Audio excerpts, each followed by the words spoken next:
Ultimate Martial Divine King, episode 125. Untuk melihat video selengkapnya, sahabat bisa kunjungi playlist yang telah Sabta Novel sediakan. Yuk mari, kita berimajinasi bersama dan masuk ke alur ceritanya.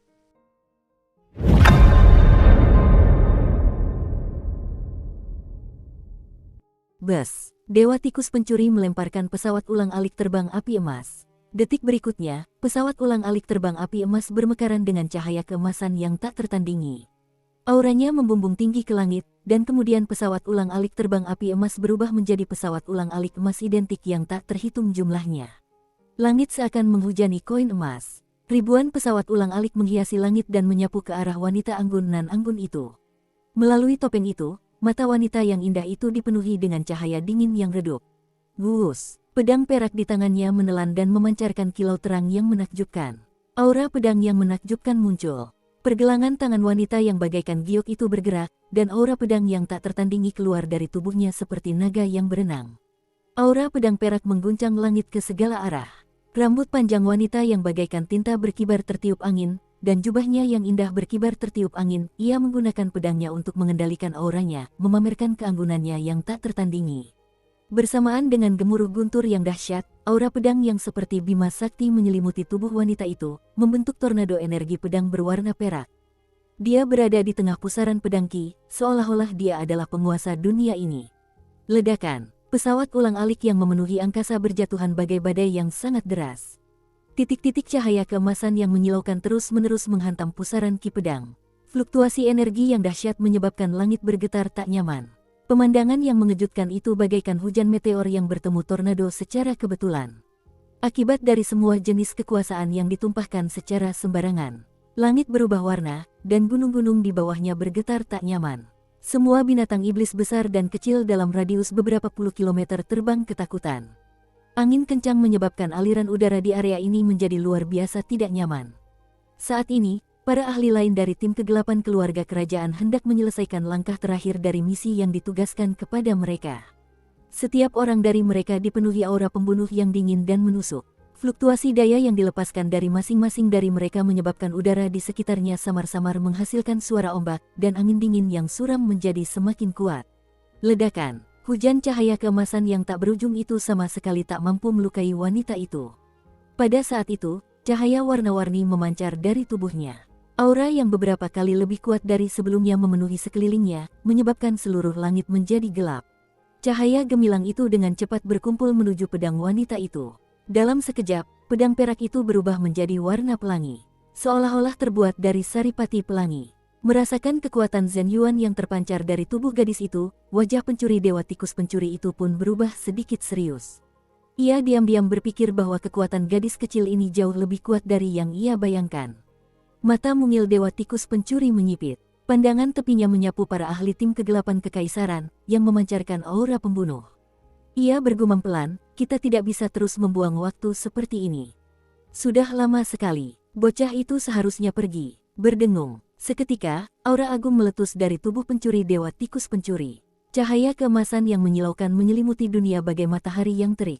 Sungai Zhen Yuan yang luas berkumpul di atas kepala semua orang.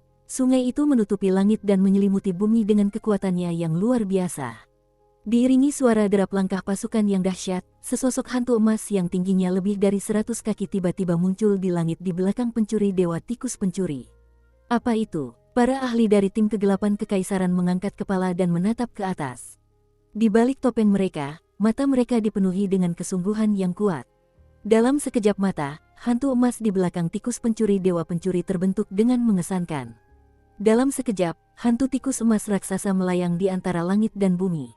Makhluk besar ini tampak mirip musang, tetapi bulunya berwarna emas cerah. Mulutnya yang lebar sedikit terbuka, memperlihatkan dua gigi depan besar yang setajam guilotin. Dibandingkan dengan perasaan gelap dan lemah yang biasanya diberikan tikus kepada manusia, kali ini benar-benar berbeda. Hantu tikus emas ini secara mengesankan memancarkan kekuatan yang mengejutkan. Hei, gadis kecil, kamu harus berhati-hati. Begitu suara itu jatuh, hantu tikus emas raksasa itu tiba-tiba membuka mulutnya, dan seberkas cahaya keemasan menembus langit. Dengan momentum yang mengejutkan, ia menggulung aura penghancur dan melesat menuju wanita anggun dan mewah di depannya. Seluruh langit bergetar tak nyaman. Sinar cahaya keemasan ini bagaikan cahaya kehancuran yang dipancarkan dewa. Itu membuat orang merasakan ketakutan yang mendalam. Berdengung-berdengung. Pada saat ini, Zhen Yuan yang dilepaskan wanita itu juga mencapai puncaknya. Cahaya 7 warna bermekaran bagai pelangi, dan wanita itu mengayunkan pedangnya sekuat tenaga. Teriak, diiringi teriakan burung phoenix yang keras dan jelas, sesosok hantu burung dewa 7 warna yang mempesona keluar dari gelombang cahaya pelangi. Aura agung yang memandang ke bawah ke semua makhluk hidup menyebabkan bumi bergetar, dan aliran udara dalam area puluhan mil menjadi luar biasa kacau. Hah, pencuri tikus-pencuri dewa tak kuasa menahan diri untuk menyipitkan mata dan mengangguk kagum. Pantas saja gadis ini begitu kuat di usia semuda ini. Ini pasti yang disebut tubuh mendalam roh phoenix. Burung dewa 7 warna itu mengepakkan sayapnya yang indah dan terbang tinggi, menghadapi sinar cahaya keemasan yang disemburkan tikus emas. Teriak, sedetik sebelum keduanya hampir bertemu, burung dewa 7 warna itu langsung berubah menjadi bayangan pedang yang menyilaukan, seterang jembatan pelangi. Aura dingin yang tak berujung mengguncang segala arah.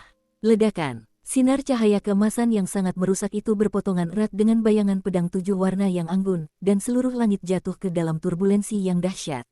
Pukulan telak dari 2 pembangkit tenaga listrik Void Piercing Realm bagaikan 2 meteorit yang datang dari langit dan tak terduga bertemu. Lapisan-lapisan gempa susulan yang kuat bagaikan gelombang yang menggetarkan di permukaan air, terus menyebar ke segala arah. Para ahli dari tim gelap keluarga kerajaan di sekitarnya mengerahkan seluruh tenaga sejati dalam tubuh mereka untuk melawan. Hutan dan pegunungan di bawahnya tampak tersapu. Beberapa puncak gunung rata dengan tanah, dan pepohonan yang tak terhitung jumlahnya hancur menjadi debu. Gemuruh, Chu Hen, yang masih berada di dalam gua, bahkan seluruh gunung di bawah kakinya bergetar, tetapi Chu Hen tampaknya tidak menyadarinya.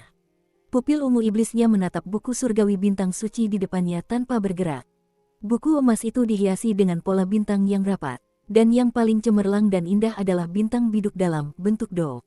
Ledakan, tiba-tiba, cahaya yang sangat menyilaukan memancar dari kitab suci bintang surgawi.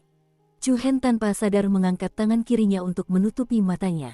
Kemudian, Chu Hen merasakan sedikit sensasi geli di telapak tangannya. Dia cepat-cepat melihat tangan kirinya dan tak dapat menahan diri untuk tidak tertegun. Ia melihat 7 titik cahaya keemasan di telapak tangan kirinya. 7 titik cahaya ini berbentuk do form. Apa yang sedang terjadi? Chu Hen menatap 7 titik cahaya di telapak tangannya dengan ekspresi tercengang. Kemudian, ia melihat kitab suci bintang surgawi yang perlahan memudar. Dukung terus channel YouTube Sabta Novel. Berbagai pertanyaan langsung muncul di benaknya. Apa yang dibicarakan kitab suci bintang surgawi? Rahasia apa saja yang terkandung di dalamnya? Chu Hen merasa otaknya kacau. Sial, itu memang rahasia terbesar dinasti bintang suci. Orang biasa sungguh tidak bisa memahaminya. Setelah itu, 7 titik cahaya di telapak tangan Chu Hen juga menghilang.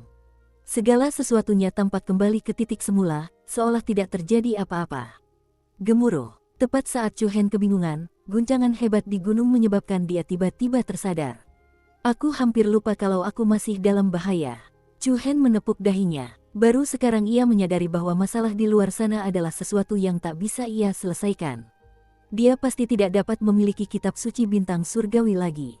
Setelah lama mencari, dia masih belum menemukan apapun.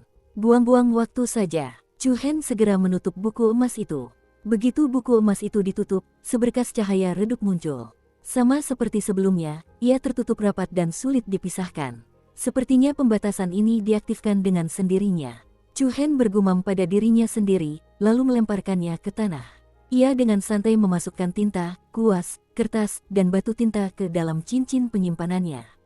Semua ini adalah bukti, dan ia sama sekali tidak boleh meninggalkan jejak. Kemudian, tanpa ragu-ragu, Chu Hen berbalik dan berlari menuju pintu keluar gua. Gemuruh. Konfrontasi kekuatan para ahli Void Piercing Realm memicu badai petir yang dahsyat. Tikus pencuri dan wanita anggun itu saling memandang dari kejauhan. Aura para ahli top bagaikan 2 gunung, menekan segala arah. Yang mulia, pada saat ini, pria yang mengenakan topeng perak berteriak kaget. Wanita itu melirik ke samping dan mengangguk tanda setuju. Melihat wanita itu mengangguk, para ahli dari tim kegelapan kerajaan di sekitarnya diam-diam mengerti. Mereka menangkupkan tangan dan menyelesaikan segel terakhir. Guntur surga ke-9, jungkir balikkan sungai. Guntur surgawi, tariklah, pria yang mengenakan topeng perak itu berteriak dengan suara tegas. Detik berikutnya, setiap ahli dari tim kegelapan melepaskan pilar cahaya yang membubung ke langit. Lebih dari 20 pilar cahaya padat melompat ke awan seperti aurora. Gemuruh. Yang terjadi selanjutnya adalah gemuruh guntur yang memekakkan telinga. Awan hitam yang bergulung-gulung langsung berkumpul di langit dalam radius beberapa mil. Turbulensi dahsyat itu bagaikan arus bawah air hitam. Kilatan petir saling bersilangan, bagaikan ular perak yang mengaduk awan dan hujan. Tekanan yang dahsyat itu bagaikan derap langkah 10.000 kuda, atau serangan 1.000 pasukan. Kekuatan agung itu langsung menyelimuti tikus pencuri itu, dan wajahnya menjadi sedikit serius. Gadis kecil, kau bermain sebesar ini. Kamu menindas orang tua. Tikus pencuri senior, aku sudah memperlakukanmu dengan sopan.